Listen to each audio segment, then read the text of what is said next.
ఒక అడవిలో కోతి ఏనుగు మంచి స్నేహితులుగా ఉండేవి. రోజు కలిసి ఆడుకుంటూ కాలం గడిపేవి. కానీ ఒకరోజు కోతి ఇలా అని అనుకుంటుంది, నేను చాలా తెలివైన వాడిని. ఏనుగుకి నా అంత తెలివి లేదు. ఏనుగు నేను పోటీ పెట్టుకుంటే ఆ పోటీలో నేనే గెలుస్తాను. ఆ ఆలోచనతో ఒకరోజు కోతి ఏనుగుతో ఇలా అంది, ఓ నా ప్రియమిత్రుడా, మనిద్దరం పోటీ పెట్టుకుందామా? ఆ పోటీలో తప్పకుండా నేనే గెలుస్తాను, నువ్వు మాత్రం ఓడిపోతావు అని కోతి ఏనుగుతో అంది.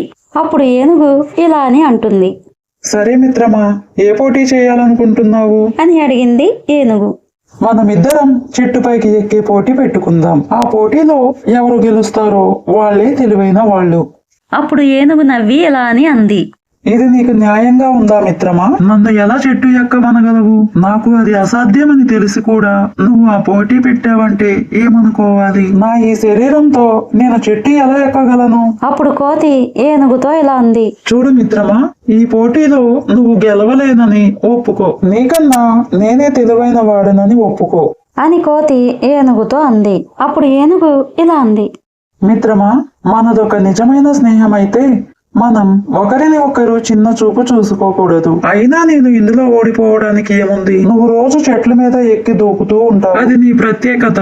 నేను ఎంత బరువునైనా సులువుగా లేపేయగలను, అది నాకున్న ప్రత్యేకత. ప్రతి ఒక్కరికి ఎవరి ప్రత్యేకత వారికి ఉంటుంది. అప్పుడు కోతి కాస్త సిగ్గుపడి ఇలా అంది, అవును మిత్రమా, నీవు నా మిత్రుడివి. నేను నీతో ఇలా మాట్లాడకుండా ఉండవలసింది. అయినా నువ్వు శక్తిమంతుడివి, నేను తెలివిగల వాడిని. ఎవరి ప్రత్యేకత వారికి ఉంటుందని నాకు తెలియజేసినందుకు నీకు కృతజ్ఞతలు. ఆ రోజు నుంచి కోతి ఏనుగుని ఎప్పుడు కించపరిచి మాట్లాడలేదు. ఈ కథ నీతి, ప్రతి ఒక్కరికి తన ప్రత్యేకత ఉంటుంది. ఒకరితో ఒకరు పోల్చుకోవడం కాదు, స్నేహానికి విలువ ఇవ్వాలి. ఫ్రెండ్స్, ఇలాంటి మరిన్ని స్టోరీస్ కావాలంటే మన ఛానల్ని సబ్స్క్రైబ్ చేయండి, షేర్ చేయండి, లైక్ చేయండి. మరొక మంచి స్టోరీతో రేపు వచ్చేస్తాను. Bye friends.